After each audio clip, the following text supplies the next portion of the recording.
Assalamualaikum warahmatullahi wabarakatuh.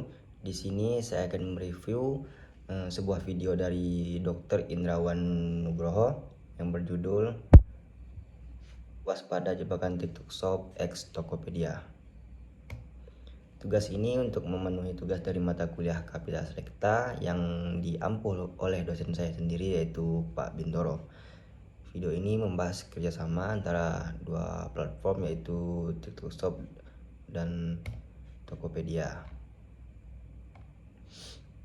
Setelah menguasai pasar Asia Tenggara, ByteDance semakin gencar melebarkan bisnis e-commerce mereka ke berbagai wilayah, termasuk Amerika Serikat. Target ambisius ini tidak hanya menimbulkan persaingan dengan Amazon, namun persaingan dengan perusahaan e-commerce Cina lainnya, yakni Temu dan Shein, yang mana dua e-commerce Cina ini banyak digandrungi orang-orang Amerika Serikat. Sama seperti TikTok Shop, strategi e-commerce mereka akan memadukan media sosial dengan e-commerce. Dari sumber yang mengetahui masalah ini, sasaran dan goal produk-produk TikTok Shop versi Amerika Serikat ini sudah dibahas dalam pertemuan internal beberapa pekan terakhir.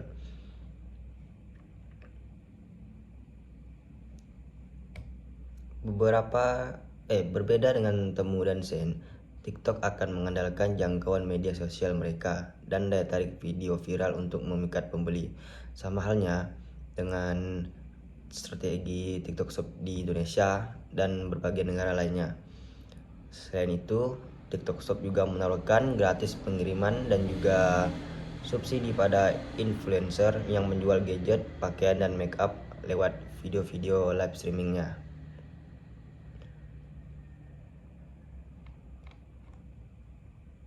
Saat ini biaya yang digunakan untuk pedagang di Amerika Serikat mencapai 6% dari setiap penjualan, jauh lebih rendah dibanding yang dikenakan Amazon, yakni sekitar 15% dari setiap penjualan.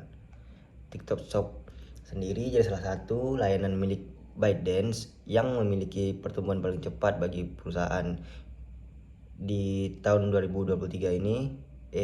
Kemarin mendapat melonjak sekitar 30%, mencapai USD 110 miliar lebih, melampaui proyeksi pertumbuhan Meta Platform dan Tencent Holding.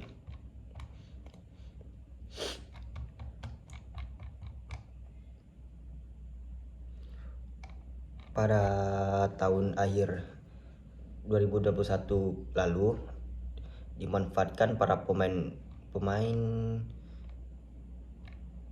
e-commerce untuk meningkatkan nilai saing mereka lewat bermacam inovasi, fitur, sampai penawaran yang sangat menarik.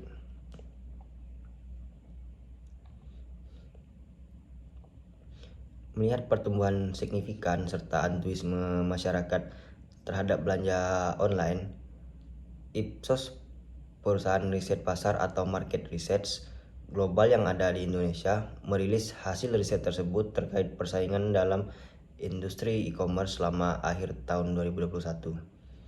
Dalam survei ini, kami menggunakan 4 indikator, yaitu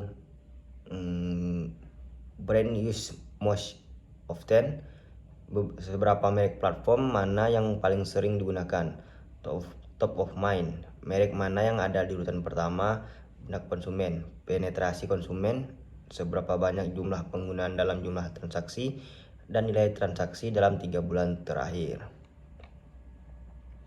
Berdasarkan hasil survei di antara 3 pemain utama e-commerce di Indonesia, Tokopedia, Shopee, dan Lazada, diketahui bahwa Shopee menduduki peringkat pertama pada 4 penilaian indikator yang digunakan dalam survei.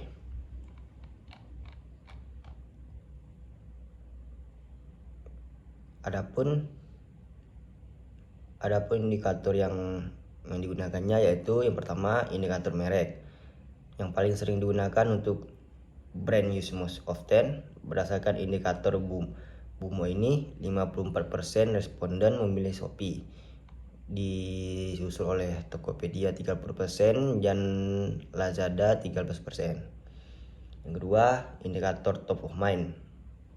Shopee menduduki peringkat pertama 54%. Selanjutnya Tokopedia 27% dan Lazada 12%. Artinya Shopee itu adalah merek atau platform e-commerce yang paling diingat oleh mayoritas konsumen Indonesia. Indikator pangsa pasar, transaksi, share of order. Shopee juga berhasil mencatatkan pangsa pasar jumlah transaksi tertinggi dalam 3 bulan transaksi, yakni 41%, Tokopedia 34% dan Lazada 16%. Yang keempat, indikator pangsa pasar nilai transaksi.